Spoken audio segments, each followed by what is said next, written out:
are going live. Welcome again to episode 21 of TableBreakers. This is the lost episode where we had plans to do something special tonight, but a goblin came in, and a gremlin came in, and then a kobold came in, and a kinder came in, and nobody can find the notes we had for tonight's episode. So you, our friends, are going to get a special bonus. Tonight is the lost episode, and you will be here to witness it. For those of you watching the replay, this is a drinking stream. You have been warned. How's Have it your drinks going, at the ready. This might get wild. Someone took all our stuff. We're lost.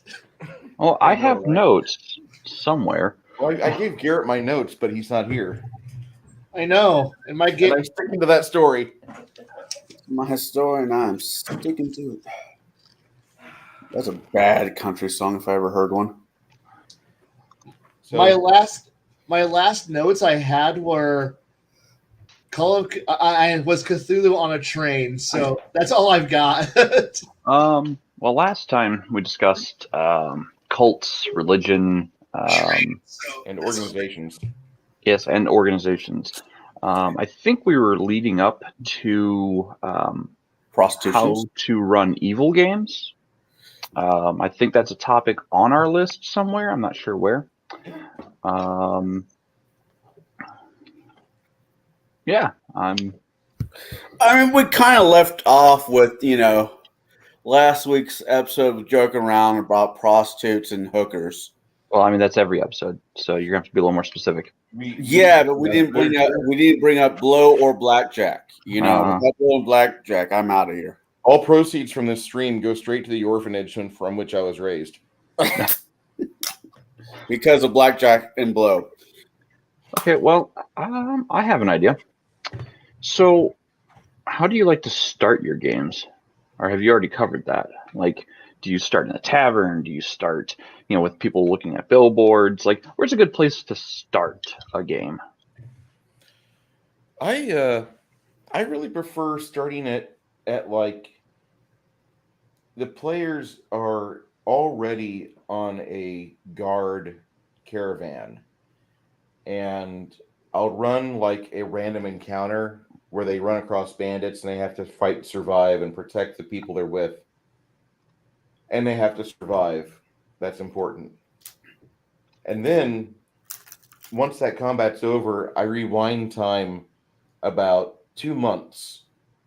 And the players were being trained by an old lieutenant from like a naval shipyard who he's now working for a mercenary company that provides security and safety on these Union passages.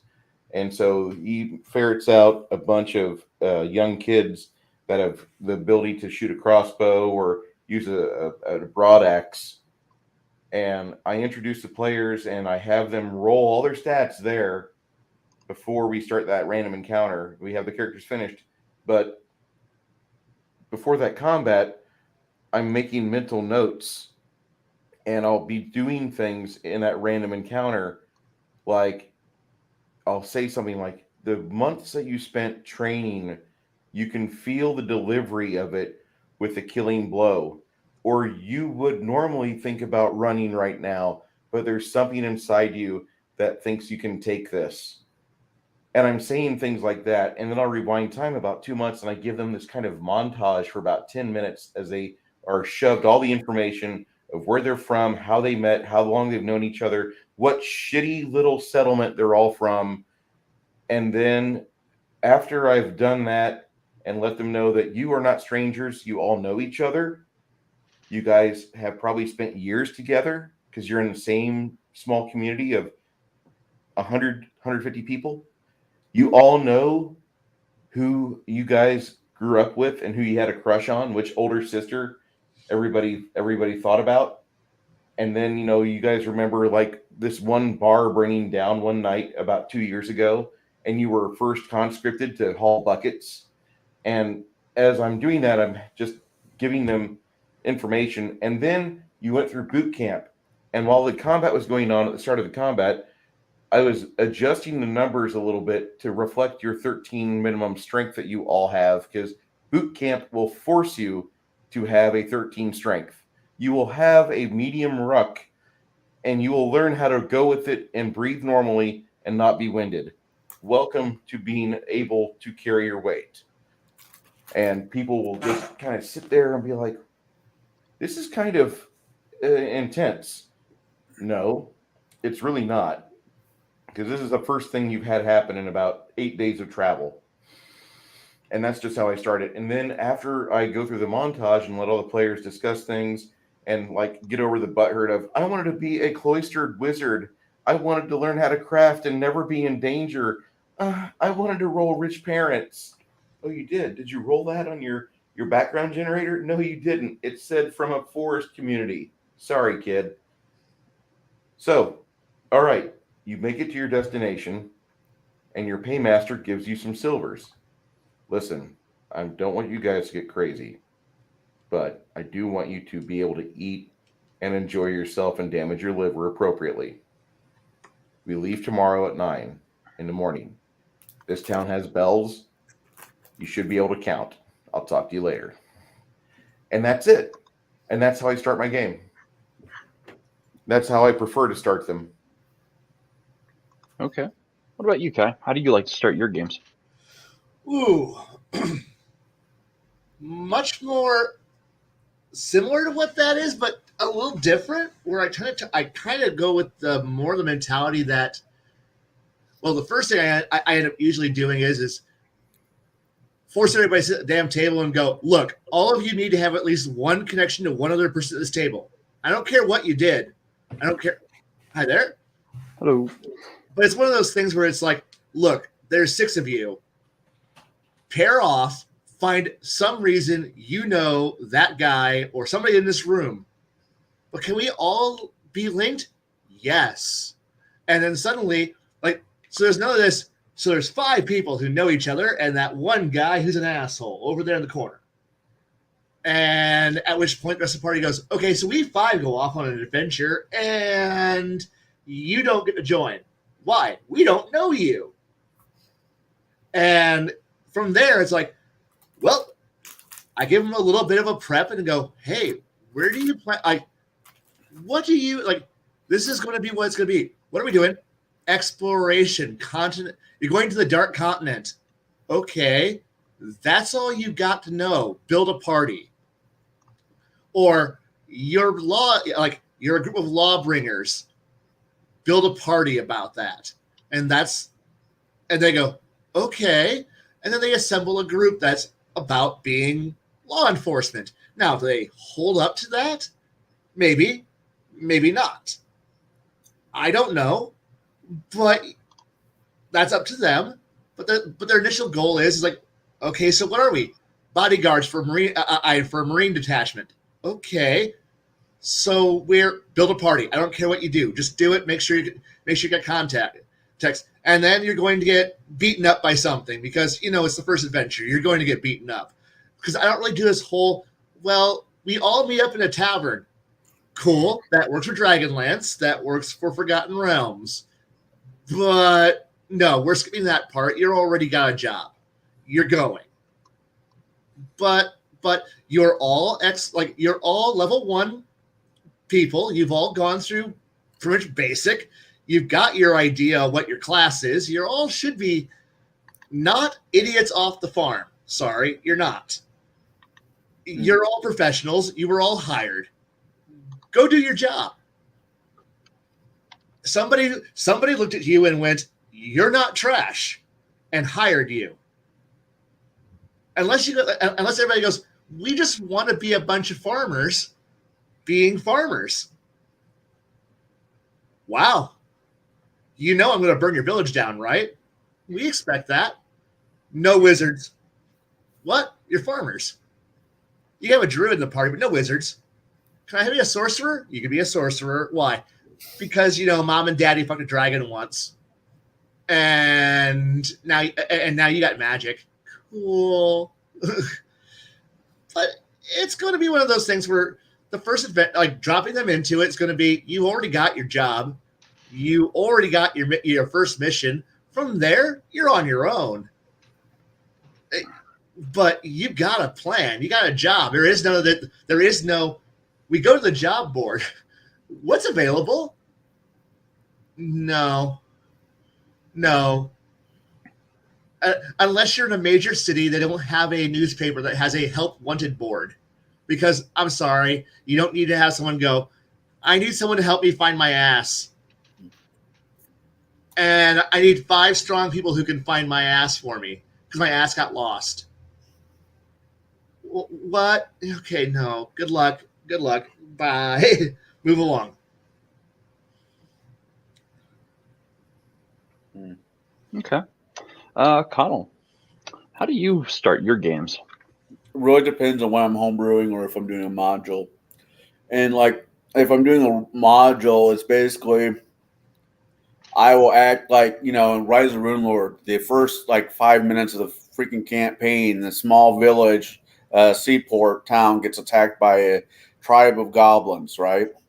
So your 4 players are one of the few of the 4 players that seem to know what the hell they're doing. The mayor or the sheriff, mainly the sheriff, gathered them up. It's like, hey, I know you're just passing through, but can I offer you some work while you're here? And go forth on that one.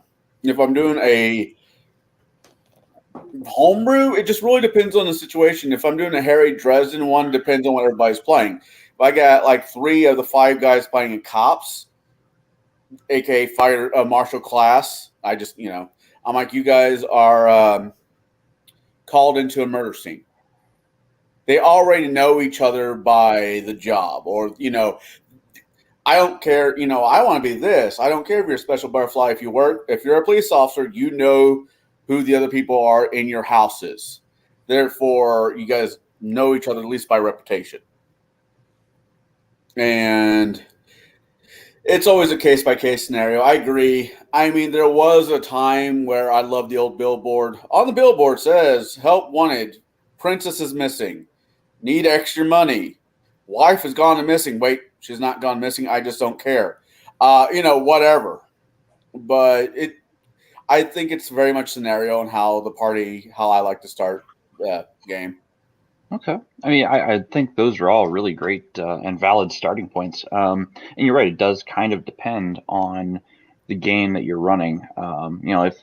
If the game you're running is kind of a monster of the week kind of game, having everybody, come into scene, standing in front of the billboard, just kind of glossing over is like, well, what should we pick? Should we pick that? Should we pick that? And you give the PCs 5 or 6 options for the monster of the week. I've also seen it where it's a kidda type moment where kidda means kick in the ass, where you get the ball rolling with a opening scene, such as I'm going to go to Paizo's Wrath of the Righteous. You start, or all the players start, and they've got their characters. They kind of briefly explain themselves, at the table, or they think they do.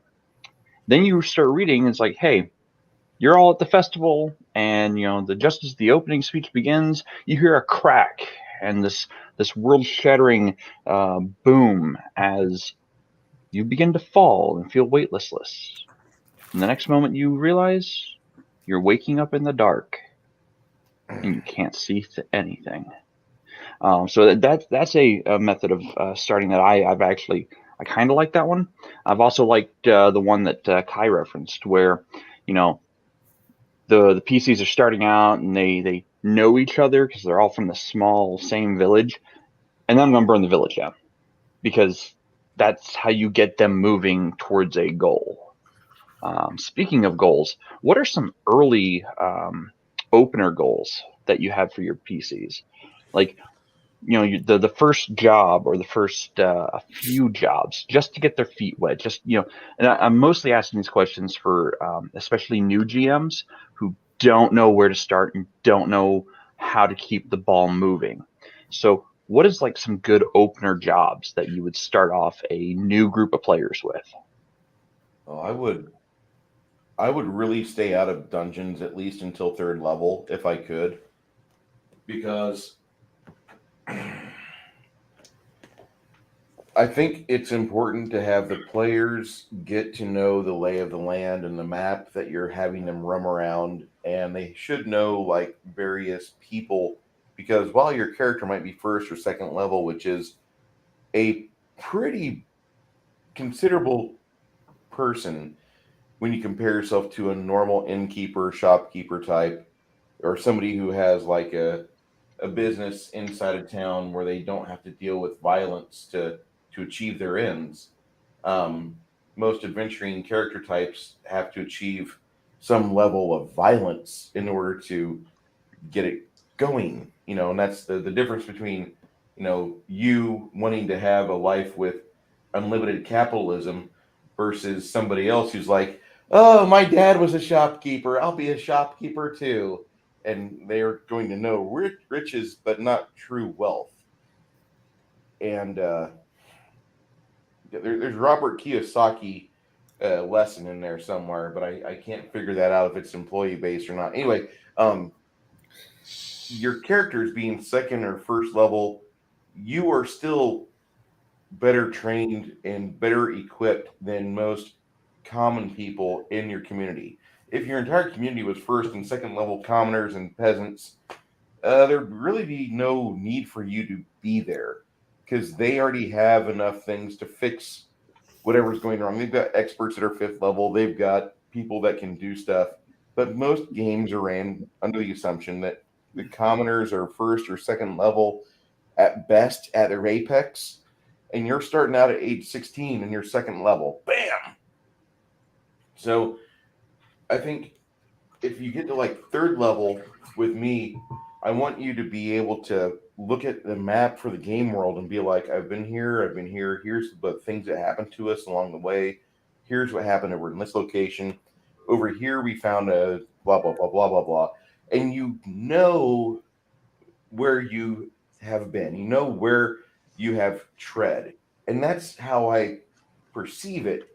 Maybe I'm completely wrong because I've got a player in our panel from my game, and I don't know if he pays good attention or notes or takes good notes, but I just want the players to have enough oomph in them to where they don't touch a dungeon until about third level. They really don't. If they touch a dungeon, it's like a orc and pie dungeon. Nothing too extreme. Nothing like, we're going into a Daggerfall dungeon. Oh, fuck you. No. And I also run training and training time. So players like, yeah, you just went into a 5-room dungeon and killed like 2 ogres and a troll. You're gonna go back to town for about a week and a half and get better with this sword, and we'll talk to you later. Oh, you owe us about 2,000 gold for your efforts. Thank you so much. And Fister's right. A PC fighter could easily be a castle guard, and the castle guards don't all have to be fighters or warriors. You could have thieves, and you could have the clerics. Anybody that actually has to wear a set of armor could conceivably be on the budget for guard duty, because you would have a role for a cleric. Oh, we have a healer with us. Oh fuck, this must be a high value post. This must be a dangerous spot. We got a paladin here. Oh god, we are the spur point, aren't we? Oh man, I know how the brass will treat this, and they will think like that. But you would have a mage that would still be on retainer from the castle, and you better not cast that lone sleep spell today until we have a threat to the castle, and then you unleash hell, and then you have to go to sleep for 8 hours. But you unleash, but you do that,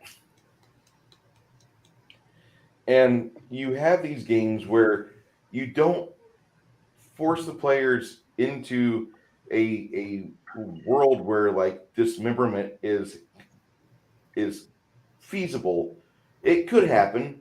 You could trip over your dick, roll 2 natural ones on your swing, and easily plant yourself for 6d6 damage from that longsword you carry or that 2-handed claymore. You could do that, but I would rather escalate things on a very slow scale, and I don't want the players to get overwhelmed when I'm having them at low level. I have training wheels on them up to about level 3.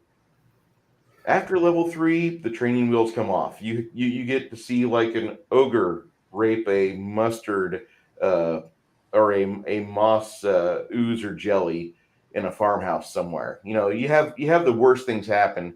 Yeah, thanks, Connell. Thanks. I'm looking at the adventure right now.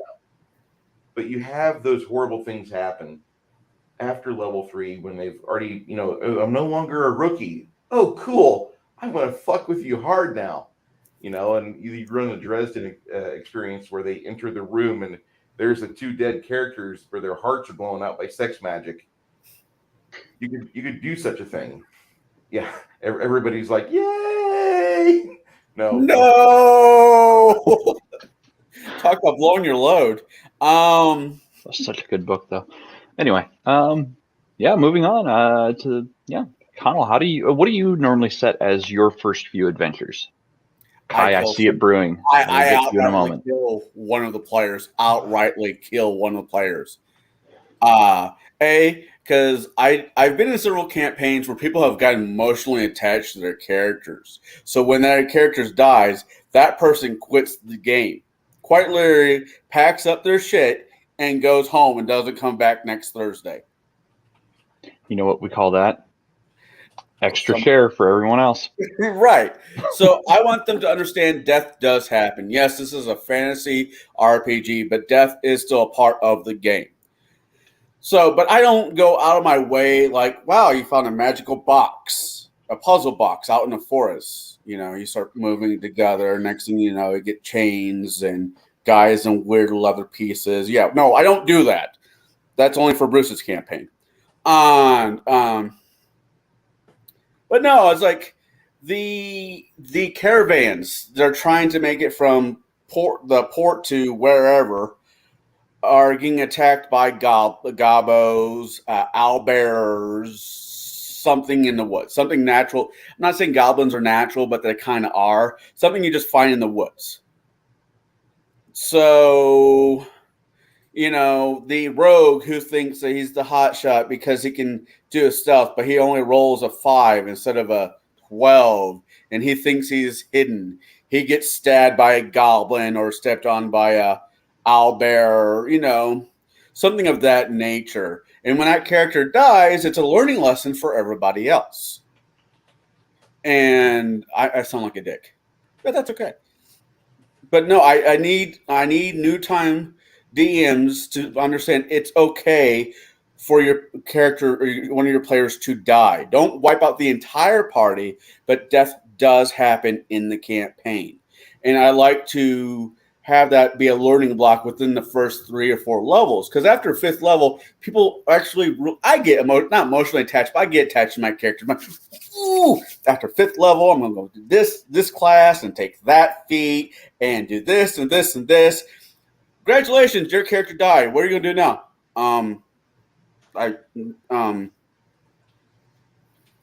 Well, fuck. I want that. That's what I'm looking for new times players.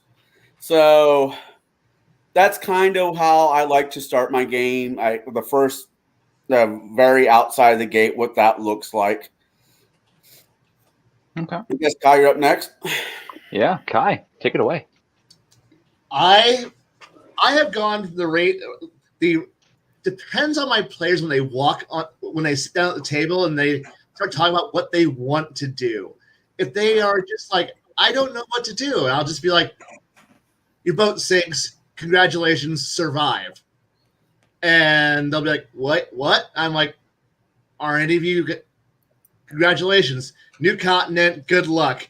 But wait, you're shipwreck victims. Good luck. Or one of my favorite ones I've had, we're brand new adventurers. We're going to go out and adventure. And we walk off the boat and somebody gets shot right in front of you. Wait, what? Yeah, crossbow bolt right to the forehead. Their corpse falls in the water. Are they dead? I don't know. Are you going to go save them? Yes. Good. Start moving. Or if they're those wonderful new, and since I get to deal with a lot of new players a lot, I love watching those players who come in and they're just like, I'm ready to play me some fantasy adventure gaming, and I know it from all the video games that I'm going to go and build my awesome character, and I'm going to go have fun. And I'm like, ooh. Have you also named your sword, and you're so proud that you spent all your starter money on some cool gear? Yeah, my sword's amazing. And I'm like, oh yeah. What do you want to? What are you planning on doing? I'm gonna go earn me a name and go fighting. I'm like, okay. And then you just give them a nice simple job, and they go out there, and it's like, and now you get to realize that the dice don't agree with what you came up with. What do you mean? The dice always betray you. Why haven't you realized that? Why most of us have a box or a bag of betrayer dice, and we just lock dice away through the session and be like, these have betrayed me. And they're like, but you're in the middle of an adventure, and now everyone kills you. Wait, what? Am I dying? Yes, you're dying. This sucks. I know. And you just kind of go with that. It's always fun watching those wonderful, bright, optimistic players who are so full of it get murdered in some cave somewhere or get eaten by rats. And you're just sitting here going, so what did you learn? Don't go running in? Yep. Check for traps? Yep. Bring sufficient light sources, scout ahead, and look for hidden passages? Yep. So is that why you were eaten by all the goblins? Yep. All right. I think you've learned. Good job. Don't be so. But my character was like killed almost 4 times. I know. The party wasted all of their potions and all their healing spells, and they're all exhausted to keep you alive. Have you learned anything? No. Okay, everybody. Next adventure, he dies again. And this time we're not bringing him back. Right. Because everyone's going to sit there and be like, I'm going to kill, like we're not going to help him anymore. And yes, the great comment of, so what do you do? And then you have fun watching them all squirm. And but like I said, I don't like that. Yes, that, how do you get them started? And that, but you just got to hit them out of the nowhere and just be like, and most players are just like, if you got new guys, are just like, I have no idea. And they just come in with video game logic, and it's like, tabletop's not the video game, my friend. You're about to get killed horribly. By what? Your AC isn't that high. The attack value is still high. Your hit points aren't high. Those rats will kill you in 3 turns. Wait, what? Rats to get killed by what? Everything. The cat, the rats, the goblins. There's an orc over there. Ooh, that's an orc. He's got as much hit points as you do. He hits as hard as you do, if not harder. But we're adventurers. You're about to die horribly. If you've ever seen Goblin Slayer, the abridged series, just think of the DM. You are the guild person going, I've tried to prevent you from dying. But we want an adventure. No, you're not ready for an adventure. But we want one. Go kill some goblins. And if you survive, yeah, adventure. And then you just like watch them die. And you just go, eventually you learn. And then like the 1 or 2 veteran players who have made it from a previous semester or a previous campaign, or the players who have been around for 5-6 years go, oh no, are we going to save them? No, let them go. Let them go. Why? They have to learn. Mistakes must be made. Mistakes must be dead. And I've warned new players to come in going, sorry, old players are like, but you're running. I want to play. Yes, but your job is to stand back in the back and do absolutely nothing. But they're going to make mistakes. And I punished you too in those previous years. You learned by dying or being almost dead many a times. What? And if you help them, they're not learning. So kill them. Let them die. It'll be worth it. And you just watch them bleed out on the floor. and then you just walk over there and go, "Did you learn anything?" "Yes." Band-Aid. "Did you learn anything?" "No." "Well, you got at least 2 more levels of death before you're dead, so keep bleeding." "Ah!" "You learned anything?" "Yes." Band-Aid. And that's how you move on with your life. Okay, but Well, we now know from the 4 of us, 2 of us are dicks, starting with me. what's your first, like, what kind of adventures do you give to like new players? Like, what is the first adventure? The first adventure literally is I shot the guy who's come up to go, "Hi, welcome to town. I'm here to hire you. Like, I hired you to go do this job, and I shot him in the forehead, and he falls in the water." Your first adventure is literally figure out who the hell shot the guy who, like, Okay. like it literally is a bunch of gangsters, bandits, and or cultists shot the guy who hired you in the head. Okay. And deal with it. I must have missed that part. Okay. Yeah, no. So that's actually the way one of the very first Starfinder modules starts out. When Paizo published Starfinder, the first adventure path that they put out was called Dead Sons, and that's exactly the way it starts. The guy you're supposed to meet, this isn't really spoiler territory. This is literally the first paragraph. The guy you're supposed to meet in the launch bay is waving to you, and then suddenly he takes a laser bolt through the skull. Like, that is the start of Paizo's Dead Sons campaign, and it's a little bit of mystery, a little bit of investigation, a lot of what the fuck do we do now?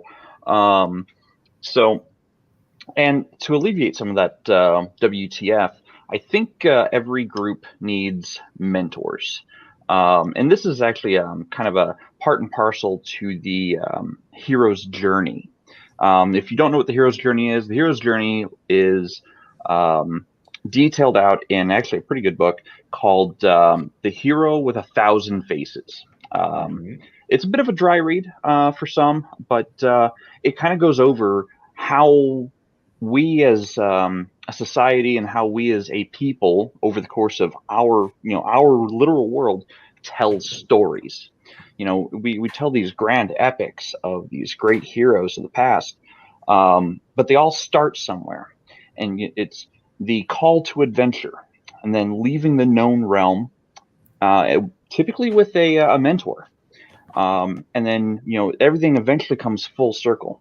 So speaking on mentors, because we've already talked about a little bit of call to the adventure, what do you use as a good mentor to get people moving in the direction that the story needs to go, or that they should be going, to kind of get them into the mindset and immersed into the game itself?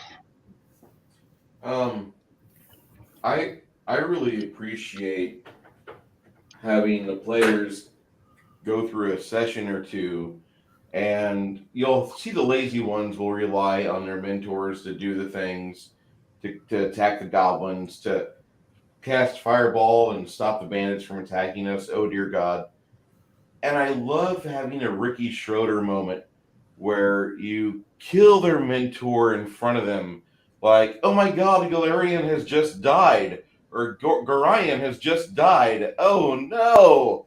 And you're stuck out there in the middle of the rain, and you're realizing that you're not going to be a comfortable 19-year-old kid in the middle of the Forgotten Realms, not too far out from Candlekeep. And then you meet your little friend that you've had all through growing up, that little hot thief type girl, and she's like, let me help you out. Let's go back and grab all of his stuff, and let's get you going. And I love having that moment where the players got used to the mentor for a couple sessions, and he was doing all the things. He was showing them what to do, but he was also a man of action. And I like doing that. And then once they start to lean on that crutch and put their weight on it, I just love to take it away. Hey, Fischoso, take care of yourself, buddy.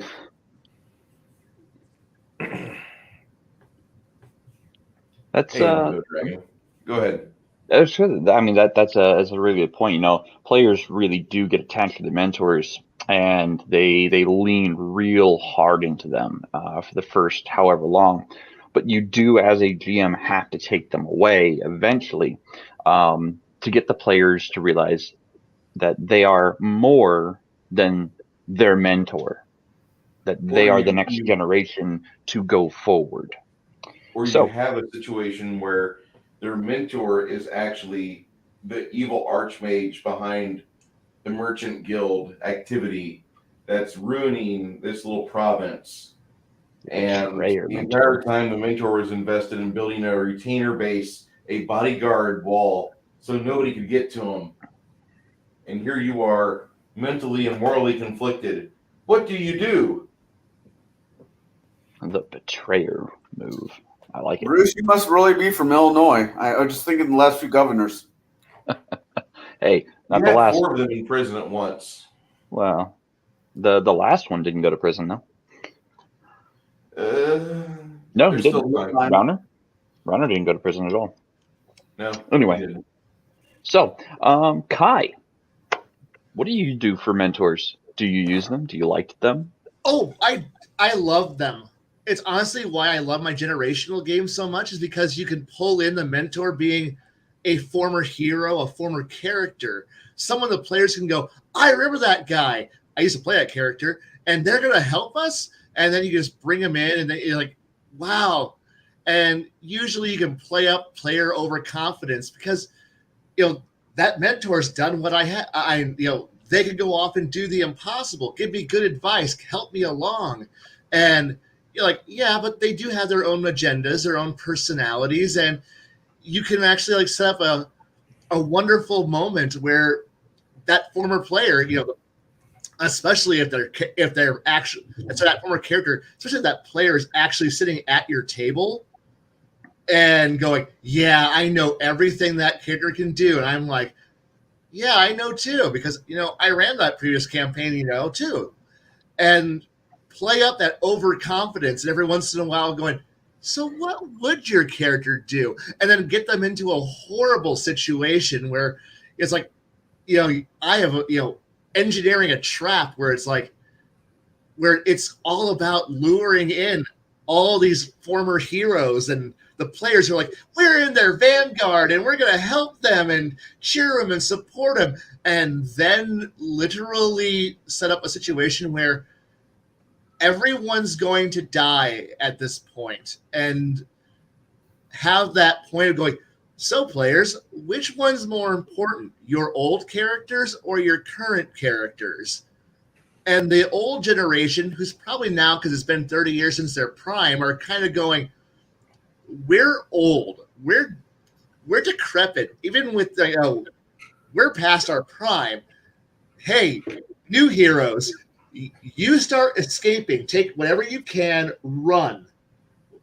Shouldn't we help you? No, we're going to buy time. And then you murder you literally just kill them, especially if they have more heroes, to have that hero come, some other old hero mentor come running in to come save the party, buy him, and then have them get ganked because nat 20s suck. I had high velocity ballistic bolts into the chest, called second chest wounds, are kind of nature's way of telling you to slow the fuck down and die, and let the party just kind of watch all of their old characters get murdered while they have to go out there and figure out how to be the new generation of heroes. Because after all, nobody wants their old character to die from, old age, quiet in a bed.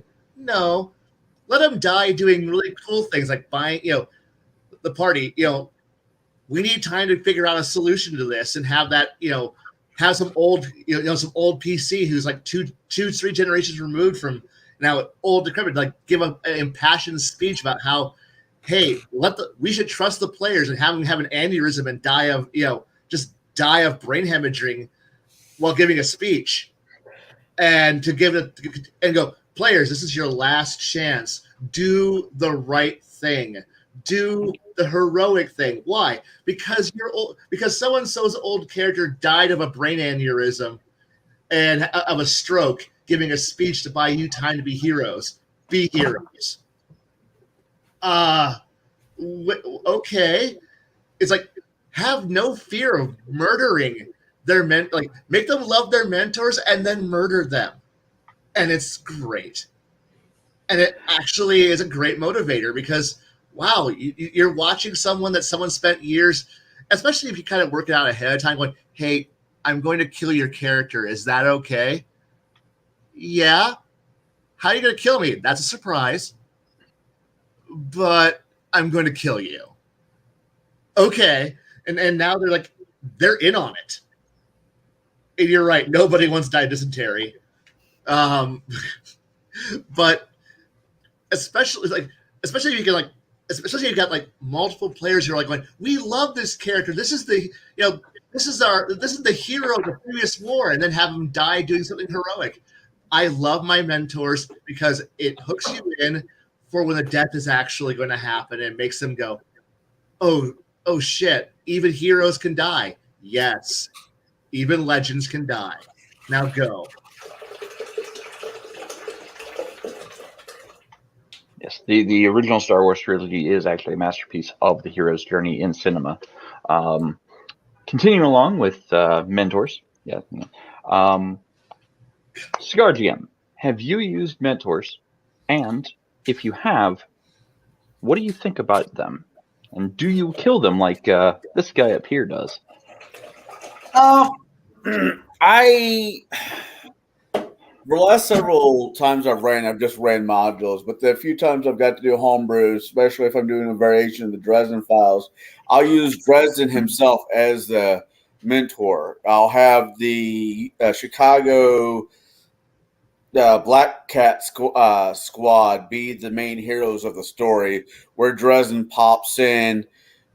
Dresden's there, but he's not the main part of the story. I just do Stormfront, or instead of Harry Dresden stopping the evil warlock at the end, it is the Black Cat, the police officers.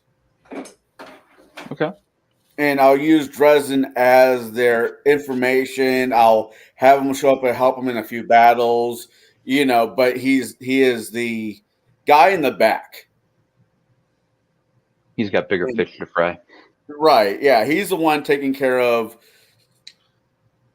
bigger fish while they're dealing with everything in between. And that's how if I do it, that's how I normally run the Dresden Files. Okay. Cool. I've used mentors in almost every game to date, every homebrew game that is. I did a little bit with some of the modules as well. I've had to add my own mentors in because the players were, let's just put it bluntly, they were fuck ups. I mean, bluntly speaking. And that is really not a slight against them. It's more of a, hey, you're new players. I understand you're struggling. Here's this person to kind of help and teach you the ropes. And that's what a mentor is supposed to do. Now, I don't always kill the mentor. Sometimes I go, the mentor's like, hey, I've taught you these things. You have all the tools you need. Go forth and, go forth and be the heroes. I'm going to sit back and relax, sip my tea on my porch because I'm retired. The mentor might be in their 40s, 50s, if they're human, or they might be in their 400s or 500s if they're an elf. And that's, they're like, I'm not going to go out there and adventure anymore because I'm way past my prime. I will die if I go out there. I don't want to die. Nobody wants to die. Most people want to try to live forever, or find some way of living very long, comfortable lives. So the mentor, isn't necessarily going to go sacrifice themselves for these piss-ons. And I mean, I'm keeping things kind of blunt here. But it's kind of true, if the mentor is like, you know what, you guys have been failing at every turn. I'm just going to let you go. And if you all die, well, I'll teach the next batch. And those are for the moments where I'm like, all right, you know what? The campaign's gone so far off the rails and people just want to be absolute murder hobos. To hell with it. Let them die. So I've kind of used mentors as both mostly a teaching method and mostly a, hey, you guys really need to go in a this way direction for, the sake of continued play. So we've talked about mentors. We've talked about where the call to adventure is, how to start a game, the first few adventures. Let's delve a little further along the path of the hero's journey. Oh, So hold on. I want to go ahead. discuss the levels, the lower levels especially. Okay.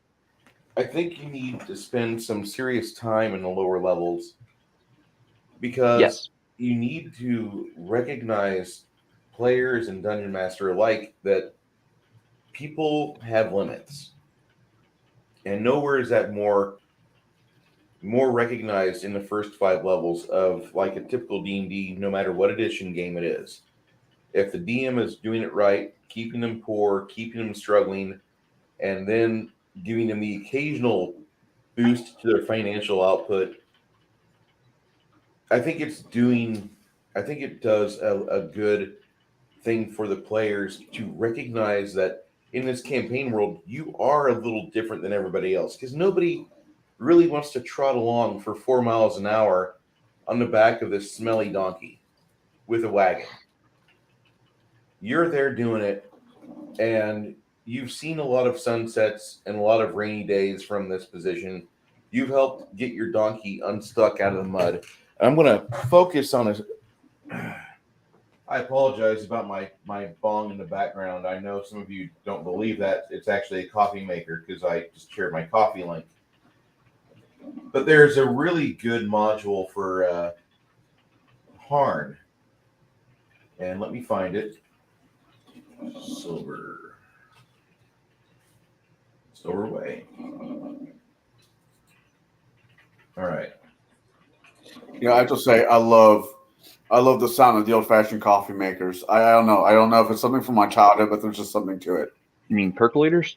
Yeah, the old percolator, especially if you're camping, I wish this was a percolator. All right. This is a Silver Way. It's like an $8 supplement off of ColumbiaGames.com.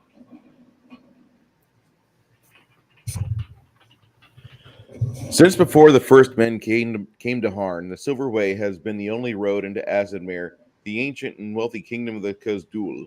It is one of the 4 major trade routes that converge on Tashal and one of the most important trade routes on Harn.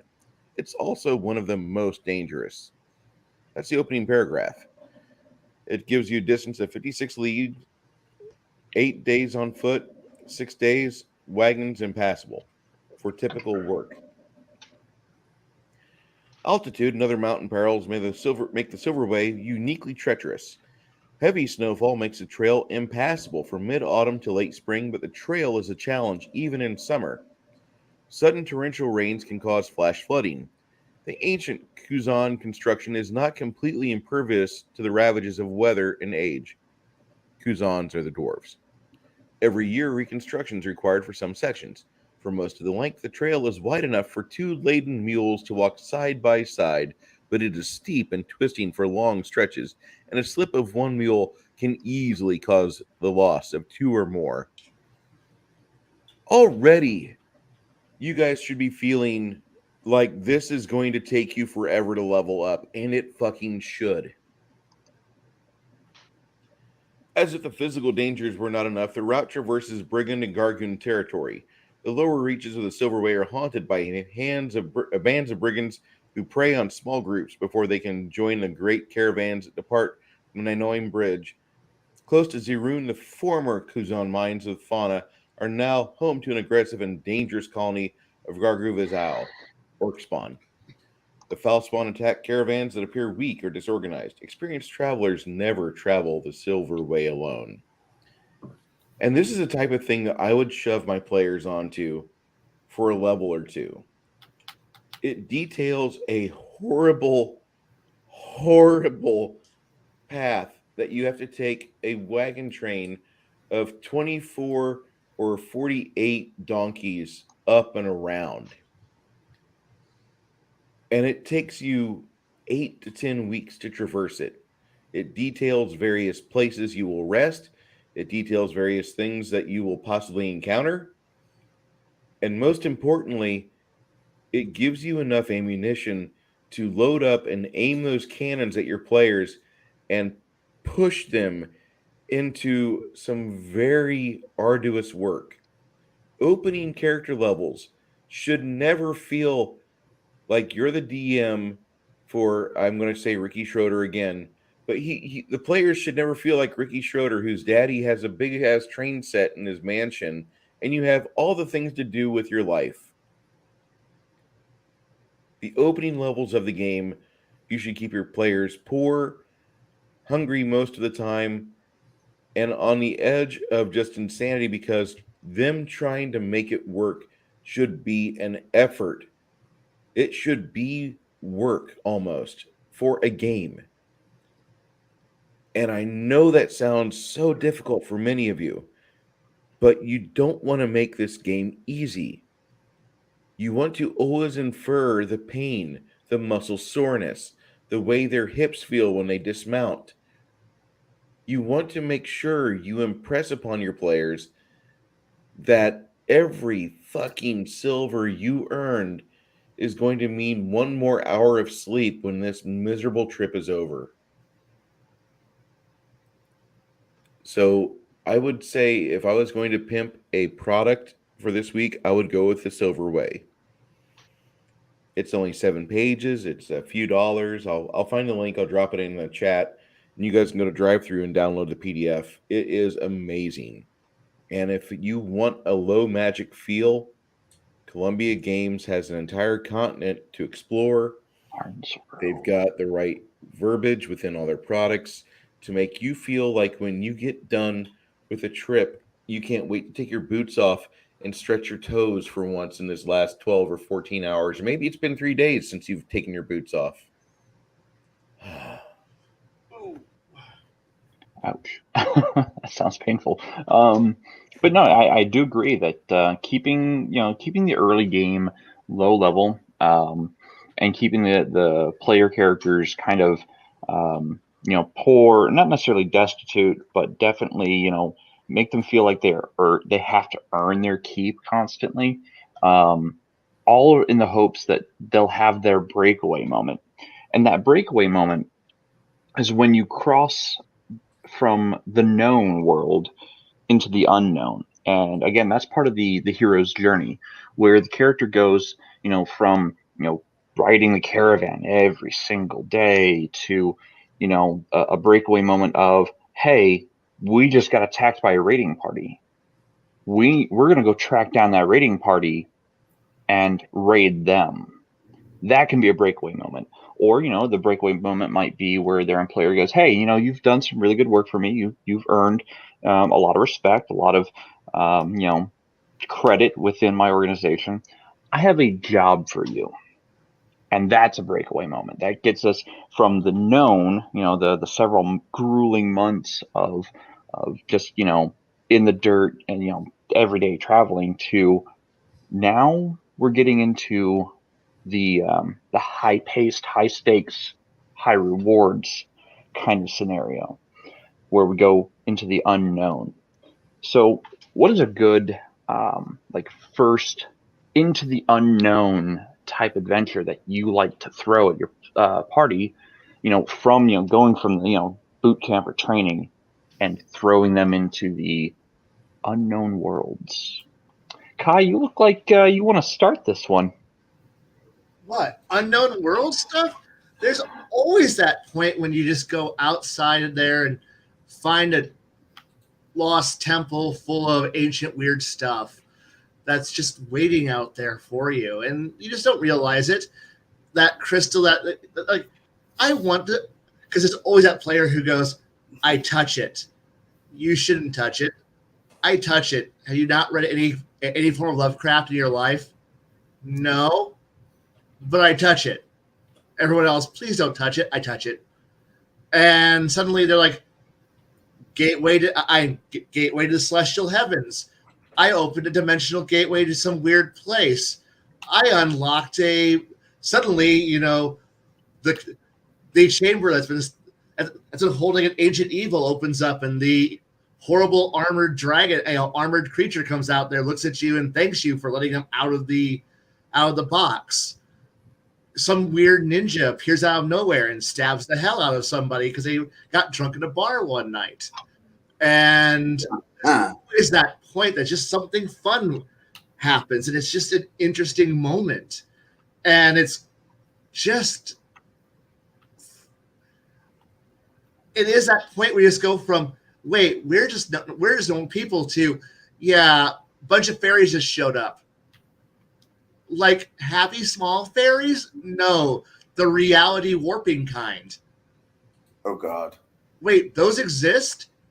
Yes. Yeah. Yes, they do.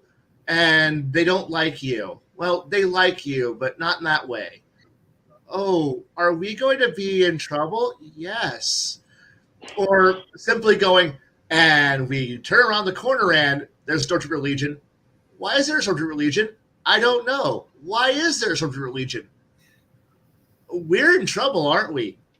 Yes. We should, I don't know. What do you do? And it's that point where they go from, I'm comfortable to, oh, is that a giant tarantula drider thing looking at me? Yes. Oh fuck. And Double fuck. And there's and then you see like 4 or 5 more glowing eyes. We should leave here really fast. Turn around, run.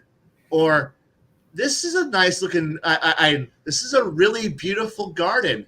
I like this place. And it has this mage that's our best friend, and you step somewhere wrong, right? Yeah, I want to go look at all the plants. You can hear things under the ground moving. Wait, what do you mean hear things? They're crawling and tearing at at something under your feet. Oh, this is bad. We shouldn't be here. And it's that point that when the players realize we're not anywhere normal anymore. And that's that fun point when it's just great. It's That's not nice. Look, sometimes when players are like, oh, fairies are just simple and nice, or they're just weird. And then you go, no, this is more like the She from Ancient Legend, where they're going to kidnap your firstborn, replace them, or you're going to disappear for the next 20 years. Wait, what? You got invited to a party. You're going to show up in a century from now. That sucks for me. Yeah, it does. Make a new character. Enjoy. But like I said, it's always that point where it goes from the world that they know into we're in over our heads, aren't we? And you can keep hitting this periodically. It's like, oh, we're first to third level. Now we're ready for adventure. Reality hits you. Oh, shit. Now we beat that arc. No, now things are going to go weirder now. Oh, wait, how much weirder can it get? This is a fantasy role-playing game. It can get really weird. We're playing this. It can get weird. But don't worry, kids. It's about to get a lot worse. Oh, and I love that moment. I love watching any point when the players realize that what they thought was the status quo just got upended. Because at that point, I have them hooked once more. When a player goes, I'm thinking about retirement, and then you suddenly go, but what about if there were spiders? And then the players go, how big are spiders? 8-foot tall spiders? Oh, I can't retire, can I? Well, you could, but there's a lot of spiders. I know. Deal with it. And now they're like going, shit, we're adventuring still. Yeah, because the game's not over yet. You haven't retired or died yet. We're going until you're dead. Or you retire. And then you go find a little island that I'm going to hit with a tsunami at some point because I hate your beach house. Why? Why do you hate my beach house? you didn't build it in a good style. You hate my Swiss Family Robinson construction? Yeah, it's terrible. You should have built smarter. I just need to write Kami House on the side of it.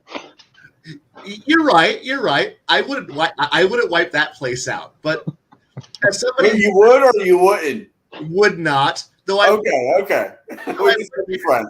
look at that point. You're just periodically going to punch a player through a wall. So And Okay. get frequent nosebleeds. So, Connell, I know you run a lot of module play, but what is for you like the defining moment of where your players go from like the known world into the unknown? And by that, I don't necessarily mean like changing planes of existence. You know, it could be as simple as, you know, we're traveling down this road, you know, constantly, you know, being guards on the road, but now it's time to get into the adventure.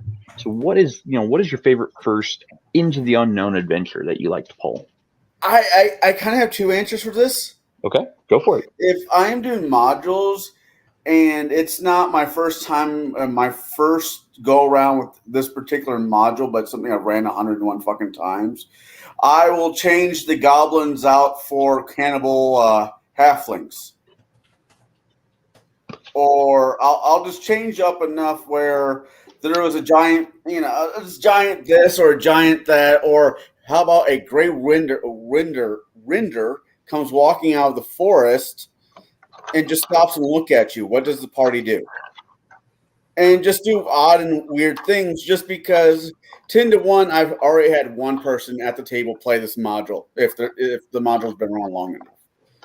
So I'll just change it out wherever I can. Now, if I'm doing a homebrew, by third level, if you know, I was talking to a mutual acquaintance of ours, Jade, and he told me this idea he had, where if I'm running a homebrew and it's like first to third level and it's, you know, not module at all, he'll throw a deck of many things in because a deck of many things can create very much its own campaign. Okay, yeah. And where you end up having to go to the abyss to save somebody's soul, or something is chasing you for X amount of levels because you're just not strong enough to take it. Or, you know, go along with what Kai said, they stumble, you know, they're out venturing and they stumble and they fall through a hole. And there's a thing that says, beware thou travelers, or will release a great evil scenario. don't warn them. Never. Well, you know. Oh no! And they accidentally let loose the Tarrasque, and it takes them 20 levels to actually become strong enough to actually be able to defeat it. X amount of characters later. That's fun. You know, give them warnings, but because no player takes any, you know, useful language, because all they ever speak is Elven, Draconic, and, you know, common party language, and the mage didn't bother to memorize comprehend language today. You know, you could have 100 warnings on the wall that says, don't go any further. Bad things going to happen. Ancient evil ahead. Yeah. Turn around. The party, I don't see shit. It's just ancient magic runes and shit.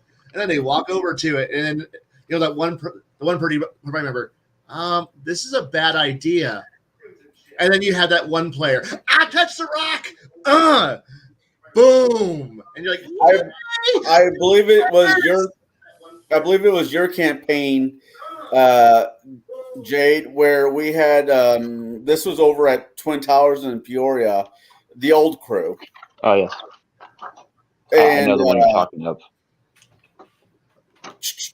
And we come into a hallway or a building that had multiple doors to different planes of existence, and we came across a Tarrasque, and we should have pushed that one player in that room and closed the door, had him make a new character. Yeah, well, you know, you live and you learn. Hindsight's 20/20. You live and you learn. So yeah, I mean those are actually some pretty good things, pretty good options that you've said there. You know, especially the deck of many things. You can do so much with the deck to drive more adventures and more things going forward. And as a DM, you could stack the deck. as a DM, not the player, but as a DM, I mean, you can stack the deck. typically, players don't listen to this. GMs, yes, you can stack the deck. It is a little unfair to your players, but if you're wanting a specific scenario to come, naturally unfold, stacking the deck for, in-game reasons can be okay, but you should still keep it kind of natural and kind of shuffled. That's my advice. Well, every Bruce, player gets hold on. Doesn't every player gets to choose the way I do the deck of main things. Before you draw, you say how many cards you're going to draw. yes, absolutely. Then you take it from there. Mm-hmm. Yeah, What's going on? that is how that works. So, Bruce, what is your first adventure, or the typical type of adventure into the unknown that you take players from the Silver Road into? I will usually take the players on a multiple stop trip where they're guarding the caravan. Like this last campaign, like they were guarding the caravan for a good long time, and even we're going to go up into the middle levels until one of my players had a moment where he put it all together and he superimposed one of my NPCs with an irritating character from our job, and he killed all the irritating characters in our NPC quota. He killed all of them. He slaughtered them like Anakin and the younglings. So that totally derailed that campaign. I had all these mentally deficient, handicapped people guarding and tending to the donkeys while the players were protecting the donkey handlers, and that really went against my script. I really was upset. And then he quit play for a while. The players did other things, but they were aimless. The druid player was like, I hate the town we're from. So this was great. And why did Greg fuck us like this? And it was such a good, like 2 or 3 sessions of angst. And then the players got an invasion on their hands and they were unaware. They saw signs of it before, but they kind of ignored it. Kind of like, hey boss, I see a submarine. Pay it no mind, son. We're here at Pearl Harbor. We worry about the airplanes. It's just one of those bad moments where a little bit of discussion could probably have saved a lot of lives and damage. But instead, they got invaded, and that's the campaign they're on now. That's the campaign thread where I have the 2-pronged army smashing them into bits, and they might make it out. I don't know. I will see what happens. I'm not running it like a typical campaign, because in a typical campaign, like after you get done with a mission or a job, you go back to town and you arm up and you loot, and you use your loot to buy other stuff or to craft things. And my players are going to experience what's called the XCOM complex, where you make a decision, but no matter what decision you make towards a non-combat encounter, it's going to have some penalties no matter what. You choose to help out the people in these 5 settlements by attacking the hobgoblins. Cool. While you were gone and performing surgical strikes on the hobgoblin intelligence, the giants came up from the south and they stampeded into these 2 hexes here. And there's no more settlements there. Also, you guys are cut off from any food source. Have fun. And so I will do things like that. I have it planned out. I'm not trying to fuck my players, but I'm trying to keep them on their toes, because I don't want them to think like, I'm going to sit for 45 days and craft. Oh, hell no. No. No. And so my current players are in the end of their beginning stages. They're around 6th level. And they are actually getting to the point where they could start seeing some hope, because right now they're not. They're seeing that not only is there a couple factions in this landmass where there shouldn't be, the Fae have arrived as well. And I don't think that's really a good sign. I almost feel like I should be hearing this. You're good, man. I guarantee you have 10 days to worry. Oh, is that when the next campaign's going to be in 10 days? Yeah, 2 Saturdays from now. Woohoo! So No! Yes! No, I'm so I think conflicted. the great thing about transitioning from the known into the unknown is, once you're in the unknown for a little while as players or, as a game master, it starts to become known. It starts to become commonplace for your Yeah, players. you don't want them to have the world be unknown, which is why Right. I want them to be the for 10 or 12 or for 3 levels at least be on tour for like 2 or 5 years and get to know everybody or get to Well, know the route a little bit. by unknown, I don't necessarily mean like they don't know the world around them. I mean, the unknown is the sudden change in day-to-day activities, the sudden shift from no longer just being a caravan guard to now being a soldier in an imperial army, or being a cavern delver or a splunker.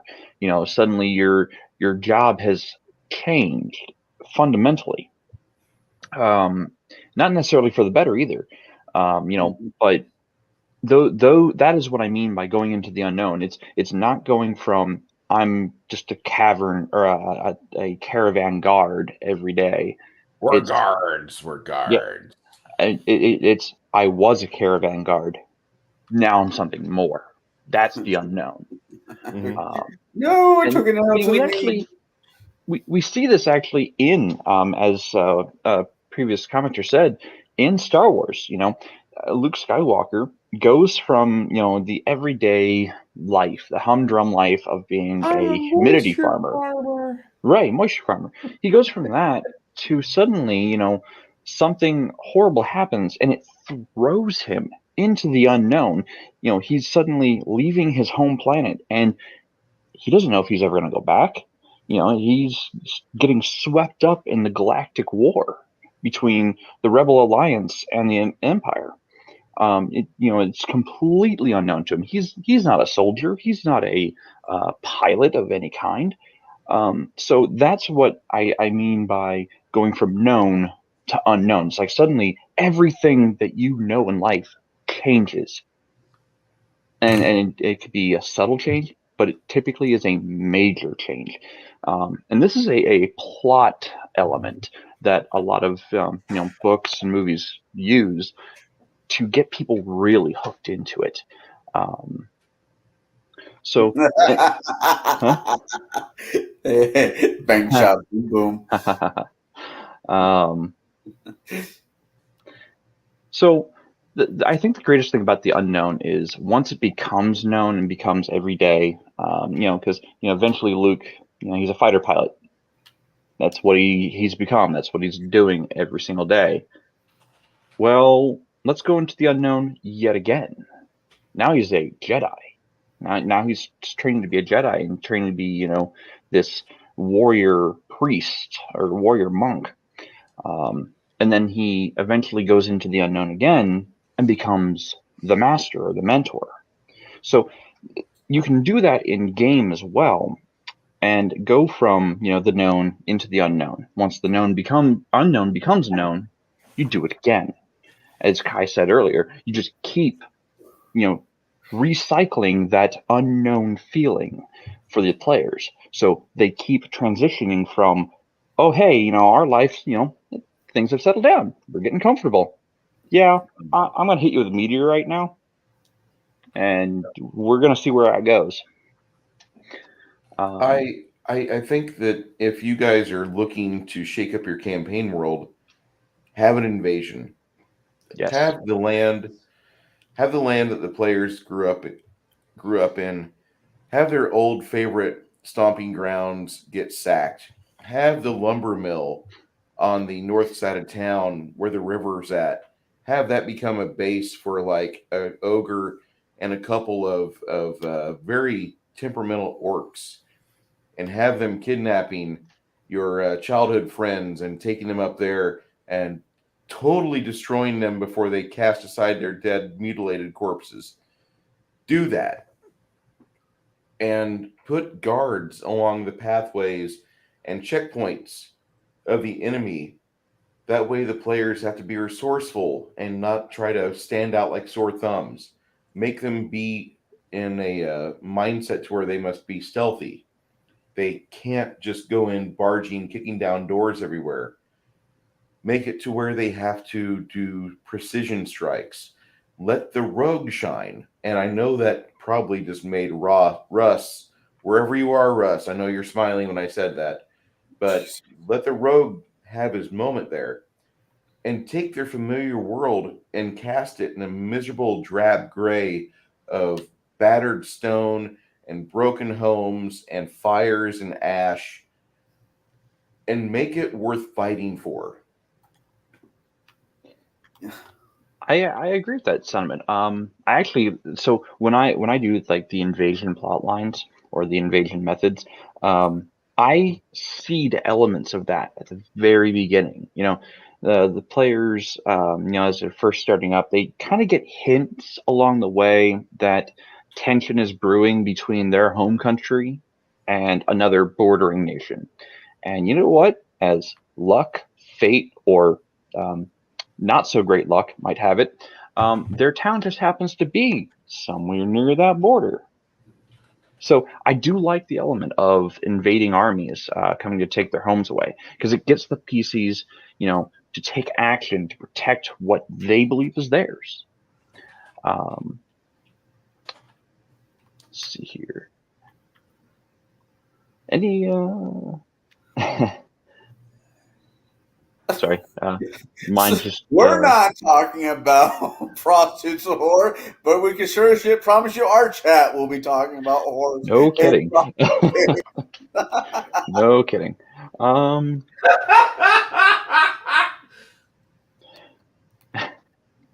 Yeah, and I was behaving. What the hell, people? Most civilized panel in the world, the worst chat in the world. We've made them one. Thank you, chat. I love you guys. I really do. Kai, you look like you want to expand upon something. No, absolutely not. I mean, like I said, we already hit invasions. That's like the number one thing you can have fun doing, just because it gives you an easy to plot it out encounters, like endless, that you just need. I mean, y'all hit, for once, I don't need to say a damn thing. You hit the topic pretty well. I don't need to say shit.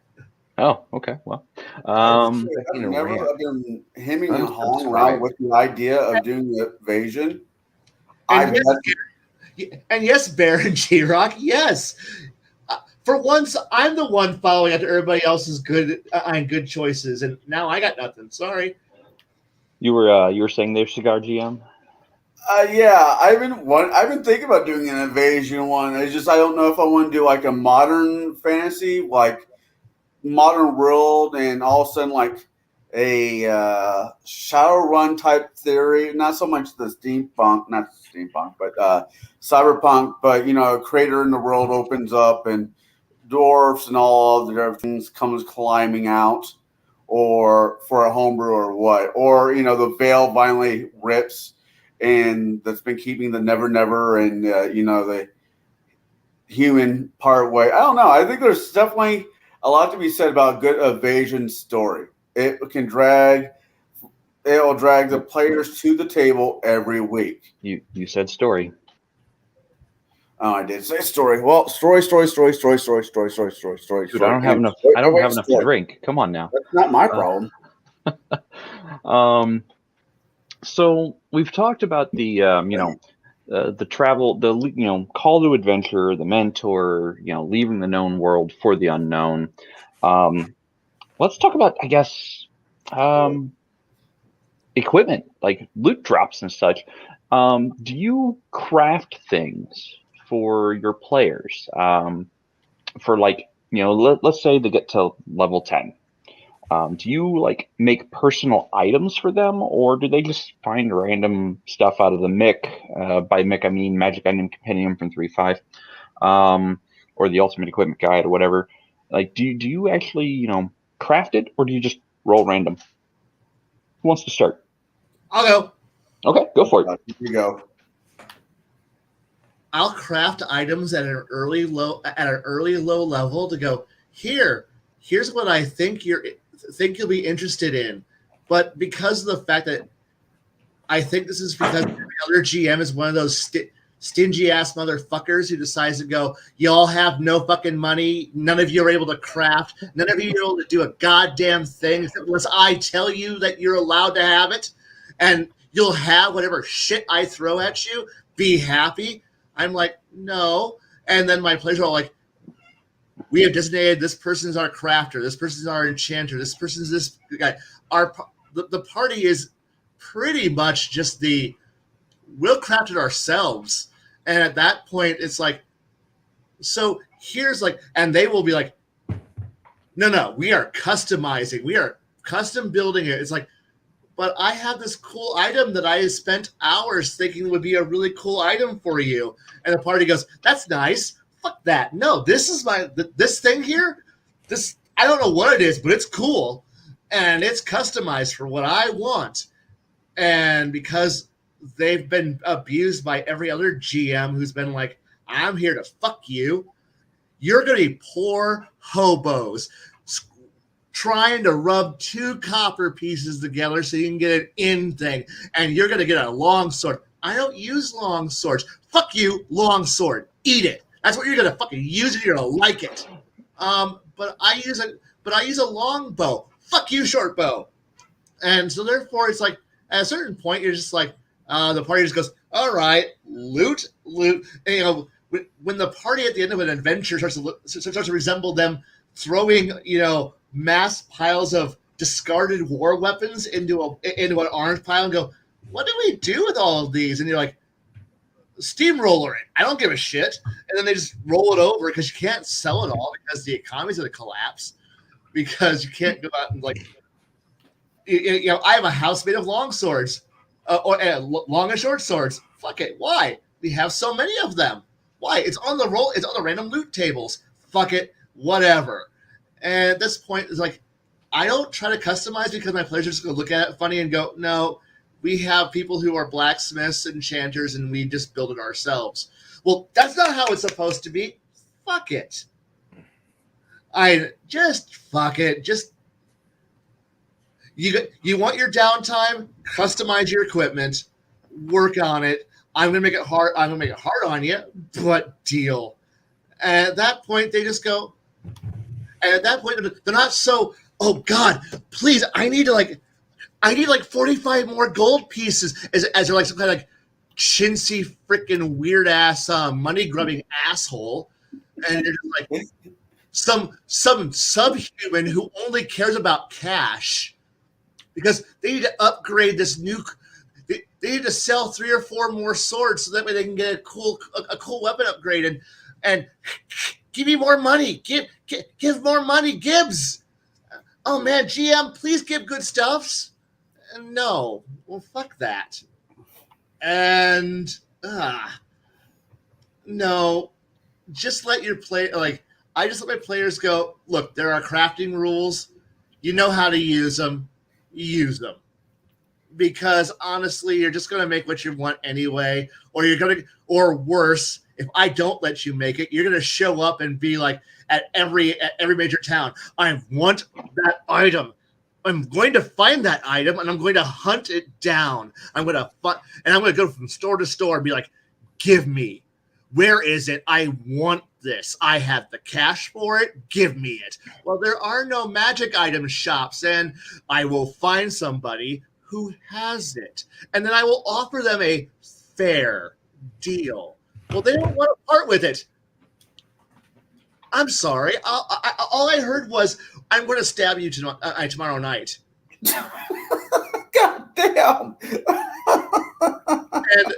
And you're like, but you're going to derail the campaign. He's not accepting my MSRP plus 25% value. So I'm going to pay 25% over market value price. Why are you not giving me this? because he likes that item and he wants to. I'm going to kill him and then I'm going to take it. And this is how players do think. So, yes. And when you are a chintzy slur of a word GM, you're going to encourage this shit. You might as well bypass the impending doom that is going to be your campaign derailing like an Amtrak train at 200 miles an hour and save your game. Let them craft an item. Let them buy something, because otherwise all they're going to be is hoping to God the random loot tables, or God, even worse, dear GM, my monk is a good monk, and I really need an upgrade to my punchy punch abilities. So could you please grant me in the next loot table drop a item that lets me punch better, because I'm falling behind the other characters because the fighter was really boring and he took long swords knowing that long swords will always drop at massive amounts because he's boring and the game is boring. And could you also give our swashbuckler a cool item, because he really needs an upgrade too? Please, GM, we've been good players. We haven't shanked anybody in the last 24 minutes. Please give me something. Wow. I need No, something. sir, you do not. Good day. Sorry. You said minutes, not seconds. I was believing him until he said minutes. I'm like, that's not true. Yeah, that's not true. It's definitely seconds, not minutes. At which point, player characters just go, and if you ain't doing that, we're going to go find it. And we're going to cause the chaos. And then the paladin player, please don't do that. Fuck you. We need shit. And that shit's over there. And we're going to get it. And suddenly the campaign derails. And everyone goes, well, that was a fun game. I guess we're going to go off on this. Just remember, your party is motivated by what they've got on their character sheet. And if you don't give them upgrades, they're going to find the upgrades one way or another. And if they start to resemble Kelly's Heroes and going, yeah, we're going to go out there and rob that bank. It's a war crime. We don't care. We're going. And suddenly they're off. And why? Because you were a chintzy fucking a chintzy evil GM who goes, my story's more important. My plot's more important. Your players go, your plot's fucking stupid. There's a bank vault full of 500 tons of gold over there. We're going after the gold bars. And you. But storyline, plot, war, invasion. No, we're gonna go fight the tank and get the gold. Bye. And then your campaign's now on fire, and you've got no one to blame but your own chintzy fucking self. I want to see you and Max argue that one. I really do. Yeah, I'd love to see that myself. I was thinking, I wonder what Max has to say about all this, because I like to keep my players poor. I'm like, then you got Kai. It's like, you keep them poor, they'll stab you. But I'm the DM. I don't care. I will stab. It's like, I have tried to keep them poor, and 9 out of 10 times, my players have always gone, we are going to steal Fort Knox. Why? Because if we do one big job, if your campaign goes from whatever you've got to Ocean's 11, because you have been a chintzy fucking spent like if your players and no is a good term, but the thing is that all you've done is no is you've put a obstacle in their way, and the party will go, why did you say no? Because no. Why can't we do this? Well, what if we do this to get around that? Another roadblock. And then they start figuring out how to, and now it becomes this Rube Goldberg machine as they're trying to figure out where the crack in the dam is, and they're going to find it like fucking ferrets trying to crawl through your game, and they will find a way through. Little boneless tube rats that will find a way through, and then they're going to come bouncing through. scurrying, and then they're going to grab everything valuable and hide it behind a TV. And Who's Dan? No. He's getting fucked off a bridge, I think. I guess so. What the fuck did Dan do? I would love to have, like, I have seen really good players who've been really sane, where if you just give them endless heartache at every turn, unless the campaign is screaming, this is going to be a heartache turn. But at that point, your players are going to be like, if we got to go fucking Swiss Family Robinson and build everything to survive, if we're playing Minecraft, the Dungeons and Dragons edition, because you've given us nothing, and we got to scrape and build everything from scratch. They're going to build everything from scratch. But if you keep telling them, you can't build, why not? We have crafting, because crafting's broken and the designers give us no fucking rules. Okay, then we're going to figure out how to do it. They're going to take whatever obstacle you put in the way. So unless you facilitate the plot as being important, you give them tools to complete the plot. But if at any point they realize you've been a chintzy fucker and given them nothing, and they've been forced to sit there and scrabble, they're going to figure out how it, like they're going to find, going, man, if we had some money. And if their solution is, then we should get some money. But if you go, well, there's no one to buy from, then money goes down. Now they're going to be like, well, we need resources. Resources are being guarded by someone else. We kill the thing guarding the resources. Whatever's in our way, we kill them. Why? We're playing a game where we're all trained murderers. Everybody's a walking war machine. Even the bard. Hi, he'll kill you with bad music. We don't have a toolbox that's got a lot. It isn't just kill them. Kill everyone. And so therefore you work really, really hard to mitigate murder, the murder moment, because at any point they're going to be like, I'm going to murder all of creation. And you can't stop me. I can stop you. You could. But then we'll all be dead and the game's over. I'll kill you. The game will be over. But do you really want that? Do we really want that? And now it's a little game where you're playing on the who wants to end things first. But we're all having fun. But mutually assured destruction is right there on the distance. And who wants to push the button first? Well, there's And I'm okay if the party pisses off the king and gets wiped out. That's great, because they're now dead. And I'm okay with that moment. But most players are going, but I don't want to die. How close can I get to not getting 4 stars on playing Grand Theft Auto? So I'm going to echo something from a previous stream. Actions have consequences. Dear God, yes. And I love it, because I'm willing to fuck with them and they're willing to fuck back. And it's going to be a complete and total game of who's going to flinch first, because they know I've got the bigger weapon. I'll beat them to death. And so they try. So it's a game to see who gets to go crazy first. And yeah.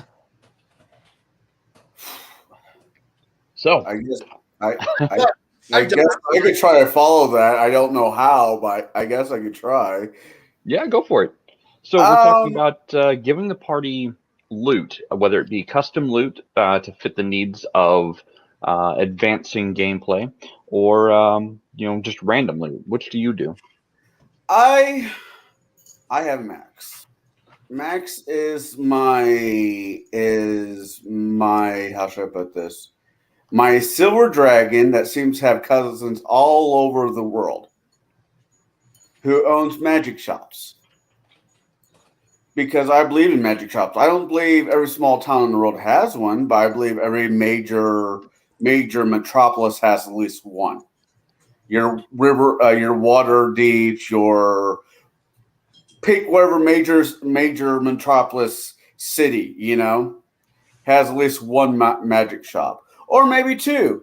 With me, Max is a silver dragon that's trying to feed into his horde, by trading and working with the party so he can turn into a god. Because if a dragon eats a horde over X amount of money, he becomes a god. At least how it was back in the day. I'm sure they changed it, but There's other rules involved in that, but yeah, I see where you're going with that. So that's Mac's story point. Max is trying to get his horde big enough, and that's how I use them. So, but I believe I do high fantasy and high money, and I don't do custom weapons because I don't know. Let's say I have Bruce, Kai, you, and the Baron at the table. You know what your characters need better than I do. Me looking at your character sheet, I'm like, he looks like you could use a new bow, but really you need a +2 returning shadow touch, whatever dagger for whatever fucking reason.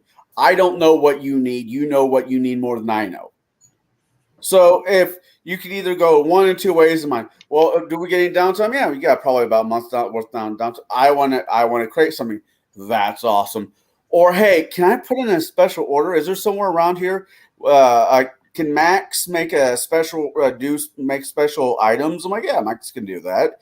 Then you pay Max a certain amount and X amount of weeks, days, months, however long it takes via the rules. It's done. You seem like you have a problem with that, Jade. Moreover, I think I know where you got that dragon from. Oh yeah, I saw it from you. I won't lie. Yeah. I stole it from you. Because the name Max, and I'm like, wait, I have a red dragon named Mac, who has a teleport or a room that as long as you have the key, you can get into from anywhere in the world. No, I was wondering. Key. There's not key. It's Max and his 7,000 cousins. Max, Shane, ... every freaking Irish name I could think of. Okay. But that's just my way of keeping the party able to get the equipment that they need, because fucking Kai is right. Kai is absolutely right. You want to keep the party able to move the story along further. And if you, I don't use the term he will, because I am half Romanian. So, okay, Chintzy is Chinese, not Romanian. So I've heard it used on both people. But that's just my thing. That's my thing. It's not a big deal. Okay. I cannot believe that he thinks China is people. Anyways, I think it's important because loot drops can be. We go into a dungeon that's full of goblins. What do goblins have? They have things that smell like shit. You're not going to get anything useful out of there. They have armor that smells like shit. They have weapons in there, depends on if you're playing Pathfinder, that you're not going to use. Why? Because it's unwieldy, it's a piece of shit, and wait, it smells like shit. Or you got your owlbear nest. You've got a couple eggs and some shiny shit. Fuck, that doesn't help me, and except for the shiny shit. Well, so that actually speaks of keeping the players poor at beginning levels. That is a good way of keeping them, always scraping by until they get into the unknown. So if you want to keep your players' characters, low money and poor, yeah, you run them against goblins, hobgoblins, maybe an orc or an ogre or something that don't have a lot of loot or anything. And that's a good strategy, for that aspect of it. But once they cross into the unknown and start getting into the upper levels, I'm talking like levels 7 through 15. That's where, they are going to start getting or seeing more loot drops, more powerful items, like mid-tier magic items. Yeah. And that's where, I'm going to ask Bruce your opinions. Do you custom craft magic items, or do you roll loot tables for mid-tier? Craft their own stuff. If I need to have a special item or a special weapon in there, I've got the entire shelf, the library, the interwebs to research, and I can figure out what special weapon or special item, what specific new magic item does this campaign need? And I will insert it at an appropriate point, typically. The players usually will have their awakening or their moment where they go from being adolescents or Padawans to now they are the master. And they will have that moment where they realize the key to unlocking their greater destiny, where they have to make weapons with a specific type of magic blessing upon them. Like, I'm going to go back to Connell's favorite campaign. In Rise of the Rune Lords, about the time they're level 12 or 13, they discover the Rune Well. And in the Rune Well, there is a special recipe for a magical enhancement that lets you take your magic weapons in Pathfinder First Edition from a +5 to a +7. And it's called Rune Forged. And these weapons can now negate all damage reduction from the Rune Lords. And your party has all of them. You make them.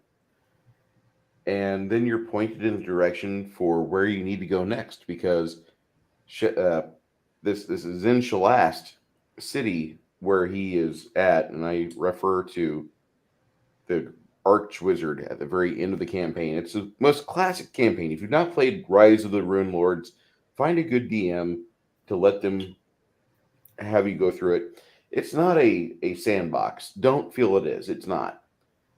It is a railroad. But it's a good railroad because it has all the narrative beats you need in order to relive your childhood, because you have various moments that are in the campaign where you feel like you're doing something like, oh, when I was 12, I had a magenta box and we did this. And there's about 12 of those or 15 of those in the entire campaign. But it is written, the Rise of the Rune Lords is written to where you're supposed to have this maturing moment between book 5 and 6, where you're going from the Rune Forge up to Zin Shalast. And it's where you realize this is it. There's no turning back. If we don't stop Karzog now, the world is over. And if the players have any sense of history, there's an even worse character to be unlocked and have him sent rampaging into the world. But they don't have a lot of that in the book. They hint at it, but they don't really give you much more than those hints. And that would be Mar, the face, that's the face of the mountain. And they statted that thing up later on, and it is a beast of a creature, because you're fighting a giant volcano with a personality and magic powers. Have fun. But it's a very rough time, and I don't recommend people play that. I recommend you play the standard Rise of the Rune Lords, go up the path and kill Karzog, because once you realize you have all this power, you're supposed to be going through this mental acuity or mental awakening to where you can understand the trials you had before, and you are about to have your greatest life's effort put to the test. And you're going to fight Karzog. And this is a level 23 wizard and a magician. I don't know what 5th edition has him stand out to, but I'm just going to tell you, back in the day, he was a level CR 27 because of all the magic items he had and everything else. So you're going to be there for quite a while. Once you accept your destiny, once you accept fate. And you might die. We had 4 people that died out of 8 in our campaign. I like that. Apparently in the chat, we've got some fun going on. Does the enhancement cone form a little blue pill? I sure they will make the Black Sheep Squadron or the Defenders of Malta feel tame. Don't have Bruce run. He will kill you on a damn mountain. Yes. Who said that, Garrett? Garrett said that. Did somebody have a bad experience with the dragon? More than a few? Longtooth? and show Yeah. us on all where the dragon touched you. And Yeah. Baron is just looking all sorts of irritated right now. I Okay. know that encounter. Yeah. You know, to be honest, if this current group I'm in with right now actually makes it that far, that will be the first time I've ran the campaign from beginning to end. Because every time I've tried to run it, life happens. Well, that's what you expect. The We all want to run a game to its completion. We don't expect to. Yeah. Okay, if you get a chance to run your players when they're 20th and 30th level, you are not an elite DM, but fate has favored you and your players to be able to play so long to where you actually are able to gather together from levels 1 to 20 or 30, wherever your campaign ends. And you can actually have that time that you spend at the table that later on you look at your friends and be like, man, that really meant something. We really enjoyed ourselves. We got to hang out for 2 years every Monday or Tuesday or Saturday night, whatever it may be. Because that's really what this is all about. As much as I want to talk to you guys about game theory and all that, really what I want to do is I want to run a game. And I'm sure the other three in the panel want to do the same. I can make time on Thursday to do this. Why can't I get 5 miserable sons of bitches to sit at my goddamn table? You know, and I imagine I'm not the only person that thinks that. And you guys in the chat, I'm willing to bet, man, we're always here.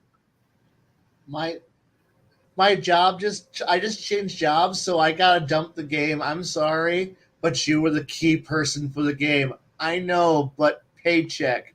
Bye. Yeah. I Yep. just got married, and my wife is one that thinks that we should spend more time with each other than we already do. I know she's crazy, but she controls the bank account. I And I don't mean, want you guys to lose your livelihoods. As much as I want to run a table, I want you guys to be able to function. Right.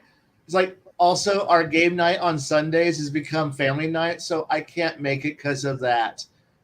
We understand. But I thought you said you hate your family. I do. But it's game night. We play board games, and I make them miserable until they let me come back to role play. I mean, we all it's not we all- untrue, you know. we've all been there as GMs and players, where we've had tables that kind of fell apart, so to say, because life happens, and the game is supposed to be fun. It's supposed to be about fun, not necessarily commitment. I want committed players, yes, but I don't want to lock them in so tightly into a game that they feel obligated to come. That being said, even if life changes for certain players or game masters, you can still attempt like a month in advance to plan a game. Say, hey guys, what are we doing on this date in April? And you all get together and have rehash and have a great time and get everybody back at the table to reconnect once a month, or once every other month. Boy. But it takes dedicated game masters to do that. Not necessarily dedicated players, but dedicated players do help. And it helps if the players and the GM have that contract where they understand, listen, I want to commit to this for a couple years.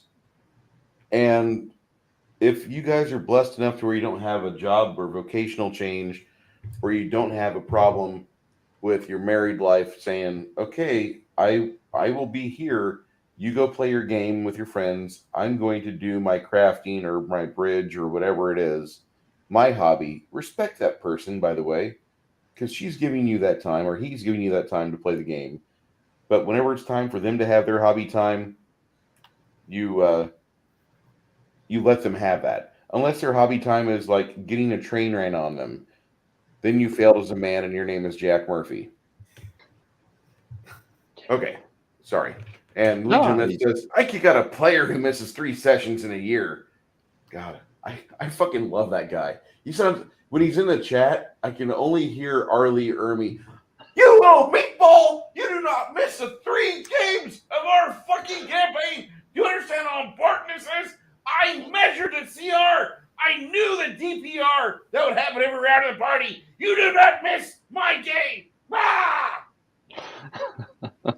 I mean, Legion, I used to be that way actually. I used to, say, okay, well, if a player doesn't, make it to, 3 consecutive sessions, they're done, and I rotate the next player in. I used to be a lot like that. But I myself have learned through my life, that not everything goes to plan. I used to game 4 or 5 games a week. And that was, I learned that was excessive for me anyway. I don't know about other players, but definitely for me excessive. So I had to, make sacrifices, or I had to cut some of those games out. And the GMs were a little upset or butthurt about it because they had this main thing, or this huge game or campaign element built around me. I'm like, look, I got to take time for me. I got to be doing what's good for me. So you'll have players like that. You'll also have game masters like that where, hey, my life just went to hell in a handbasket. I need time. And that, I think, is Bruce touched on. That's part of the social contract of, okay, life happens, life changes things, because life is unexpected. There are elements and things that happen in our lives that we can't predict happening. Like, I could get into a car accident tomorrow, and then I have to suddenly say, hey guys, I'm not going to be on TableBreakers stream or TableBreakers stream next week because I'm in the hospital. Things like that happen. And making the what's the word I want to use here? I like using correct words. Yeah, time allowances, compromises is a good word there. With players and GMs to reschedule a time. If nobody has time available for this week, maybe we meet next week or 2 weeks out. Things like that. Play from the hospital bed. Yeah. I mean, They don't like that. They don't. Yeah, they really don't like. They really don't like that. They really don't like that. Anyway, sorry, tangent, divergent. It's good. You're good. I wanted to throw something into that really quick though. Sure. On Monday nights, every Monday it's 1 of 3 people's games. Mine, Finn's, or another player's that I'm. And if one of the DMs can't make it, it's like, hey, I'm working or I'm going to be late. I just can't make this Monday work for me. One of the other 2 DMs is like, that's cool. I will do a double hitter this month. I'll run 2 weeks in a row, or I'll take your session. And that's just having the benefit of the social contract saying we understand life is life, and we can pick up the slack. I'm not expecting every DM out there to have, a backup DM just in case shit happens. But if you're with a good group of people that actually play, I've noticed as I've gotten further along in leveling up as a DM, I tend to only play with other DMs more than new players. I don't know if that's a me thing or if that's a common thing. I think you want to play with hobbyists.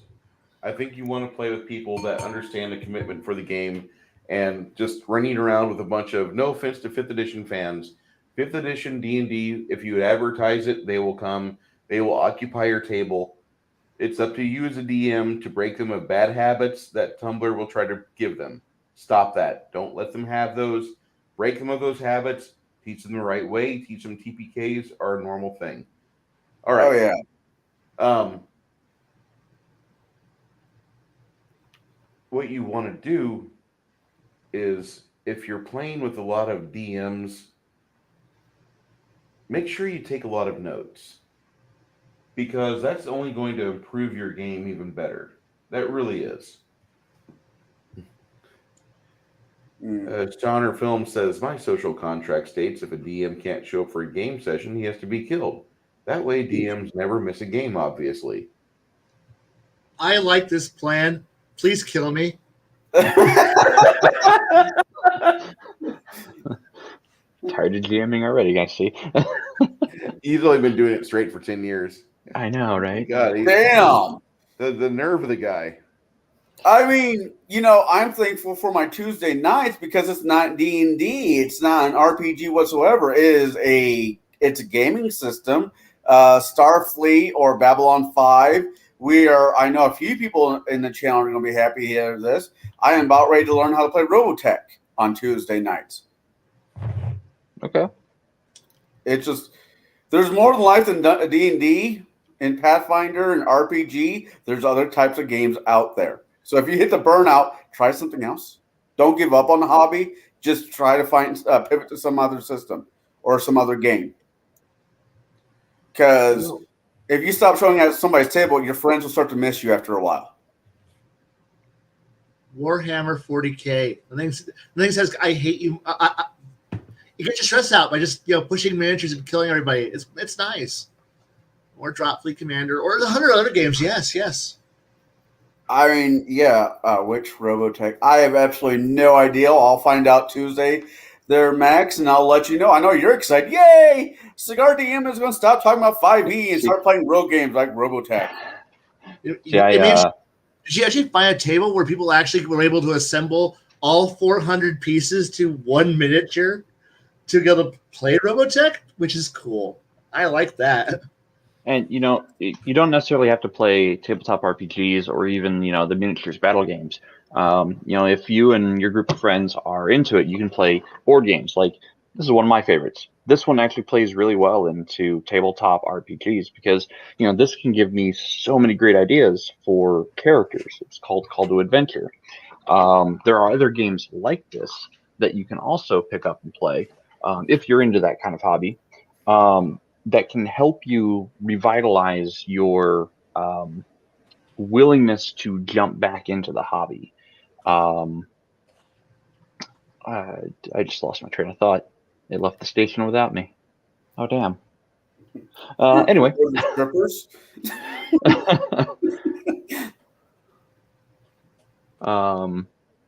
Yeah, I really just lost my entire train of thought there. That does it. I blame the strippers. No, actually, you have one of my favorite board games there, Jade. Oh, yeah, what's that one? Secret Hitler. Oh, yeah. Good social deduction game. Better if you can play with the maximum number of players. But you can also play larger games like Werewolf. And those games, those can actually help people learn how to role play. Not everyone's going to be into the role play aspect of it, but those games can assist in teaching one how to role play without a die, because it's a murder mystery game at that point, and everyone's trying to figure out who the secret killer is, or in the case of Secret Hitler, the secret Hitler. I've known that guy for 17 years. Don't trust him. I've known that man for 17 years. Don't trust a word coming out of his mouth. Yes. Twilight Imperium. Yeah, sure. If you have a lot of, I'm going to say it again, a lot of time, sure. This is kind of breaking away from our main topic, as I'm we're near the end of the night too, so. Yeah, we are at the end of the night. We're at 1 hour 58 minutes and counting. Yeah, 20 more minutes of nonsense. And I guess between the bunny rants and strippers, train of thought kind of does get lost. I do gotta say that I would love to play Twilight Imperium. I have a sealed box of 4th edition on my stack of stuff in the front room with the deluxe rulebook hardcover. Kai, stop salivating. One of these days I'm going to open it up and actually get the pieces apart off the sprues and figure out when we're going to play. Wait, online, or are you going to invent a teleporter from Star Trek and beam us, kill us, and copy us there? If you can wait till next April when I get more vacation days that aren't pre-spent for moving, I would come down for a week to play. We will need the whole week. Yeah. Right. Yeah. I don't know if I have a whole week to give anybody. You will find a week. I don't know. I don't know if there still are, but I know there were groups that would go to like Gen Con and they would play the entire 4 days, nothing but Starlight or sorry, Twilight Imperium. yeah, Twilight Imperium. And they would be at it for literal hours, taking minimal sleep. I can't do it. I can't do it. Yeah, no, that's not true. That's not true. I could, if I decide not to go to Pennsylvania one year, I could head down to Texas. Where are you going? Why are you going to Pennsylvania? Pensick? It was close to that, at the same site, but not not SCA. Dag here has a week long. Dag here's Super Bowl is GRock. It is 1 week in June, starting Father's Day and ending like a week later that I go to, and I get to go camping. I love camping. I don't get to do it. I don't get to do normal camping anymore, just because I don't have that many friends around here that likes normal camping. But Dag here camping is a good close second. See, I'm not a big fan of camping. I feel it's like a homeless simulator. And I try to not do that. You know, I've been homeless. I've been homeless there, Bruce, twice in my life. And no, camping is not a homeless simulator. Homeless is homeless. Camping is getting away from everything else. Okay, I'll remember that. We probably should be wrapping up because I know Kai is going to be falling into pumpkin status here pretty shortly. For those of the chat that have been here since the start, I want to say I thank you very much from the bottom of my blackened evil heart. For those of you that will watch this on the restream and all the way from start to finish, I appreciate you very much. If you feel so inclined, if you like our content, please give a like, share, and subscribe. If you like coffee, I'll put a link for Blackout Coffee into the chat. And if you really like Blackout Coffee, talk to me about it because I know how to help you. So, with that being stated, Donald DM has started his YouTube channel, and he has his first video, his introduction, which I'm proud of. And I will have another one hopefully coming out this Sunday about new DMs finding their voices, how to be able to be a DM and to be able to speak with other people. Okay. I am planning on putting out content. I am still working on the channel art at this point, the branding. I'm not a digital artist, so bear with me. It takes me a little bit of time to get that moving. But it is something I'm working on. I've already got the first 3 episodes kind of detailed out on what I want to say. I just need to sit down and record them. I need to get some recording software and do that. Oh, channel name's going to be Jade's Tabletop Tavern. sweet. Ooh, see, I still need a name. I was thinking about using the Cigar DM's Habitat, but somebody told me that's the place they make hats. I'm like, well, fuck. So Don't look at me. I won't have time to make anything for about 1 more month, maybe longer. Trying very hard, but life. Understandable. Shadow and Sun, I appreciate that. We're gonna need to figure out a way to have a get together between us and Biggest Geekus. I think we're gonna probably try to organize that. We'll surprise Max one of these nights on a Friday night chill stream and try to get together because I think that'd be a good gathering point. For those of you that don't know about Legion of Myth, let me tell you about Legion of Myth. Imagine a politically neutral gaming commentary channel that does odd reviews of games that are not obscure but not in the mainstream vernacular. They will take weeks, hours to discuss a RP product. They will overanalyze it. They will discuss the verbiage used within it. They're also couple of cool guys that they have frequent game streams, and they have a Friday night chill stream. I recommend everybody pop into and discuss things. But most importantly, Legion of Myth supports a lot of individuals that have come back from active duty or from other situations, and he contributes quite a bit of the money to the Wounded Warrior Project. So, with that being said, I'll put the Legion of Myth link in here. And my name is Bruce Lombardo. If the Table Breakers have nothing else to say, everybody, thank you so much for showing up. We will see you again, same bad time, same bad channel next week. Thank you so much.